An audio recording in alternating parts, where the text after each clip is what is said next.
Good morning, students. I am your science teacher here. Today, we are with the topic of COVID-19. Recently, ये बीमारी हमारे यहाँ चल रही है. इस बीमारी से सारा विश्व, सारा वर्ल्ड जो है प्रभावित है.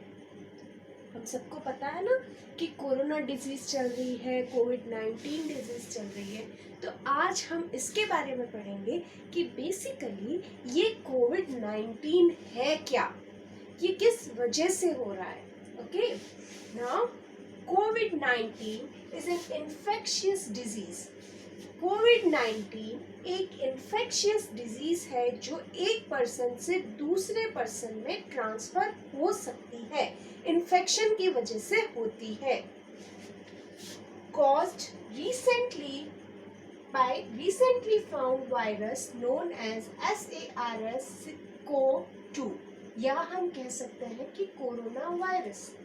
ये एक recently found strain of virus है जिसका नाम है SARS-CoV-2 या हम कह सकते हैं कोरोना वायरस. ठीक है. Before the outbreak, it was originated in Wuhan, China on December 2019. इस बीमारी का जब विस्फोट हुआ उससे पहले ये बीमारी दिसंबर 2019 में चाइना में फर्स्ट एक पर्सन को हुई थी and he was a doctor. And recently reports are saying कि उस डॉक्टर की फैब में डेथ भी हो गई थी और वो कोरोना डिजीज से सफर हुआ. The most common and oldest ancestors of coronavirus has been listed long ago in 9th century BC. अब ये जो कोरोना वायरस, जिस वायरस की हम बात कर रहे हैं, कोरोना वायरस जिसकी वजह से कोविड-19 डिजीज फैल रही है, ये कोरोना वायरस कोई नया नहीं है. इसकी डिस्कवरी पहले हो चुकी है और इसके जो ओल्डेस्ट एंसेस्टर हम किसके कहते हैं, पूर्वज.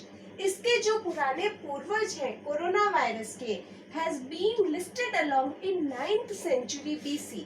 9th century बिफोर क्राइस्ट इसके जो एंसेस्टर्स हैं वो डिस्कवर किए जा चुके हैं. Some studies were also published in 1990. जो 9th century में डिस्कवर किया गया कोरोना वायरस उसकी वापस स्टडी की गई 1990 with the common ancestors age. 1990 में इनकी स्ट्रेन्स की डिस्कवरी की गई और उन स्ट्रेन्स का नाम था बीटा कोरोना वायरस. और ये कब डिस्कवर हुआ, 3300 BC में.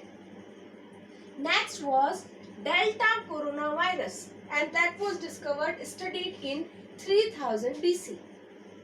Next is gamma coronavirus. It was studied in 2800 BC. Next is alpha coronavirus that was studied in 2400 BC. Okay, this was some history about the coronavirus. Now, आजकल जो ये कोविड-19 disease फैली हुई है, इसके सिम्टम्स क्या है. अगर हम सिम्टम्स की बात करें तो इसके सिम्टम्स होते हैं हाई फीवर, बहुत ज़्यादा तेज आपको बुखार आता है. जो पेशेंट होता है उसे बहुत ज़्यादा तेज बुखार आएगा एंड दैट में exceed from 100 degree Celsius, 100 degree Celsius तक बुखार उसको आ सकता है.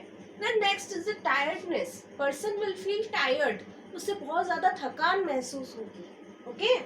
And next is a dry cough. जो उसकी बॉडी में, उसके लंग्स में ये वायरस हमारे रेस्पिरेटरी सिस्टम को इफेक्ट करता है. क्या करता है, नोज में चला जाता है. हम जब इनहेल करते हैं तो ये वायरस एंटर हो जाता है हमारे रेस्पिरेटरी सिस्टम में और यहाँ जाके फिर हमारे विंड पाइप के थ्रू हमारे लंग्स को इन्फेक्ट करता है. और ये लंग्स में क्या करता है, ये ड्राई कफ का एसिमुलेशन कर देता है विदाउट म्यूकस. जो ड्राई कफ होता है वो बहुत ज़्यादा इकट्ठा हो जाता है और इस वायरस का फैलाव हमारे लंग्स में इतना ज़्यादा हो जाता है कि ये हमारे लंग्स में एक जाल सा बना देता है. ओके. और हमारे रेस्पिरेटरी सिस्टम को बाद में ब्लॉक कर देता है. Now coming up to the spread. ये बीमारी स्प्रेड कैसे होती है, ये बीमारी फैलती कैसे है. ये बीमारी this disease can spread from one person to another person through small droplets of nose and mouth. हम जो सांस लेते हैं, हम जब बोलते हैं, जब हम सांस लेते हैं ना, रेस्पिरेशन करते हैं, तो क्या होता है, एयर के साथ में कुछ स्मॉल वाटर की ड्रॉपलेट्स आती है, और जब हम बोलते हैं तो क्या होता है, छोटी छोटी वाटर की ड्रॉपलेट्स अबाउट 1 मीटर तक आती रहती है। तो इन ड्रॉपलेट्स के साथ में ये वायरस जो इन्फेक्टेड पर्सन होता है उसमें से निकलता है, इन ड्रॉपलेट्स के साथ में मिक्स होके ये वायरस निकल जाता है। और इस वायरस की इफेक्टिवनेस देखिए, ये सरफेस पे अबाउट 24 आवर्स तक रहता है, सर्वाइव करता है। जब इन्फेक्टेड पर्सन ने सांस ली, और सांस लेने के बाद मान लो मैंने सांस ली और बोर्ड के ऊपर ये वायरस आ गया, तो ये कल तक रहेगा।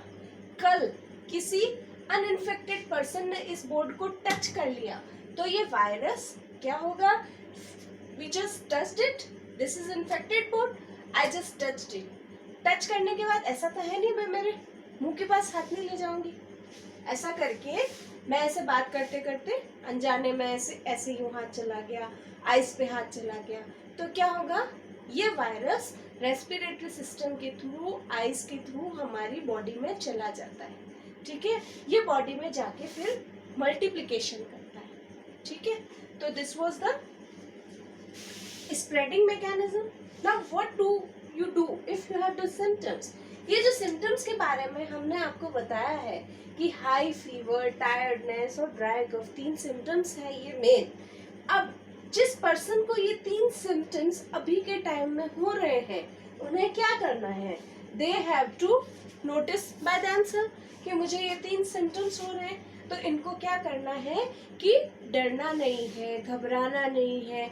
आपके आस पड़ोस में अगर कोई ऐसा इंसान हो जिसे ये हो रहा है, तो हमें, हमारा ये नैतिक कर्तव्य है, हमारी ये ड्यूटी है कि हमें इसे छुपाना नहीं है, और हमें हमारे नियर बाय हेल्थ सेंटर को कॉल करना है। They will come and they will simply do the test. ठीक है, कोविड-19 का टेस्ट होता है, वो टेस्ट करेंगे। We just have to patiently sit inside our home and wait for the results. Then results आएंगे, और उसके बाद में अगर हमें वो डिजीज है तो हमें सिंपली जो डॉक्टर ने कहा है उन प्रिकॉशंस को, उस सब्सक्रिप्शन को हमें लेना है। ठीक है, and you will be wondering to know that about 80% of the people recover from this disease. ये डिजीज इतनी फेटल नहीं है जितना हम सोचते हैं। 80% ऑफ पीपल जो होते हैं इससे रिकवर करते हैं।